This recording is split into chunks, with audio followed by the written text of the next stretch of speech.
start. If from your perspective, you could guide us through what the conversations in the State House and in that Republican caucus have been like through this year, going back to April when it first surfaced as an idea, then it seemed to kind of go away and then made a sudden comeback last week.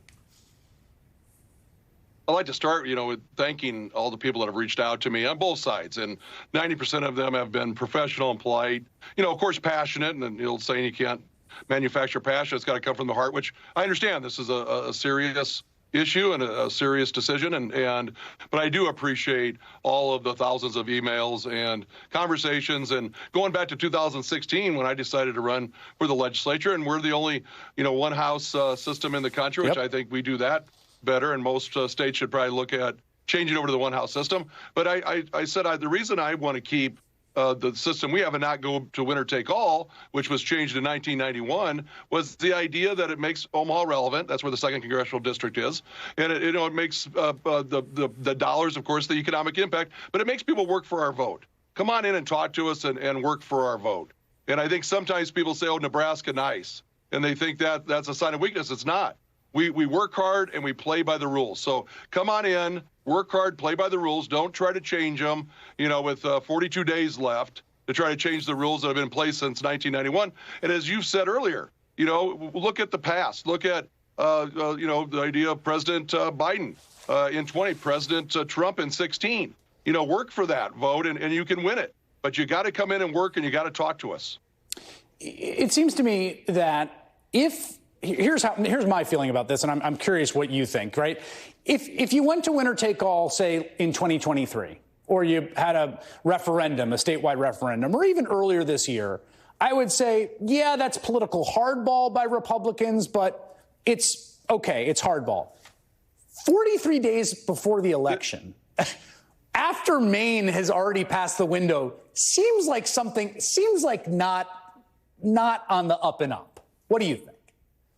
No, and I've talked about this, and other senators have talked about it since 17 when I was elected. Let's do it in midterm.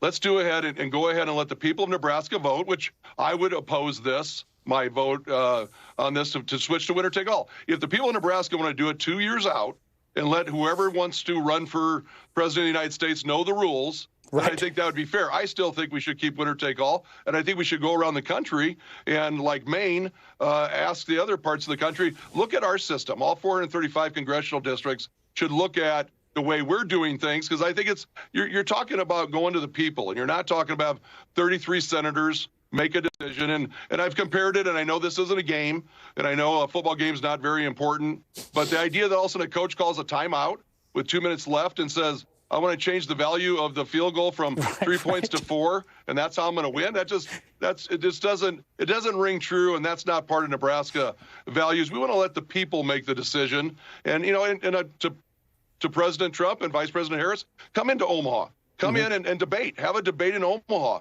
Again, work for that vote and work for that win, as others have done in the past, including President Trump and President Biden. Have you received any communication from ex-President Trump directly? Has he attempted to talk to you about this? Well, my policy for the last 8 years, I don't talk about private conversations. I can say that people have reached out again through phone calls and emails, and both sides really have worked hard, but they've been 90%, people professional and polite. And I'd say both campaigns, were 100% professional and polite, and we had good conversations. And I always try to tell people, tell me why I'm wrong. Tell me why you're a yes. Teach me something I don't know. But since 16, when I ran, I've been consistent on this issue based on the idea. I think this is better than winner take all. I think this is better for our democracy. Let people vote. And also, I haven't hit it. The idea of the red dot, blue dot. How about the green dot? It is an economic boost to the city of Omaha. But also, come work for the dot. Come talk to the people of 2nd Congressional District and work for that vote and for that potential win. Are you at all? I know the ex-President Trump, said you were wrong about this and sort of blasted you on Truth Social, which I'm sure is par for the course. Are you prepared, I guess, for the glare of that to intensify? Well, I stand behind my word, and for 8 years you can talk to my colleagues, and I have 48 colleagues that I know work hard and they're good people, but that I disagree with on a number of issues. But you can talk to them, and they'll tell you that I keep my word. And the idea of actually representing the people, and I represent the legislative district 5, that's South Omaha. I represent those people, and I'll stand up for those people and all the people of the city of Omaha and Nebraska and the country. Are you going to run for mayor of Omaha? Did I understand that correctly? Yeah, we're definitely thinking about that, and we're going to be looking at making an announcement potentially coming up here. But right now, we're concentrating on. I'm a state senator till January 8th.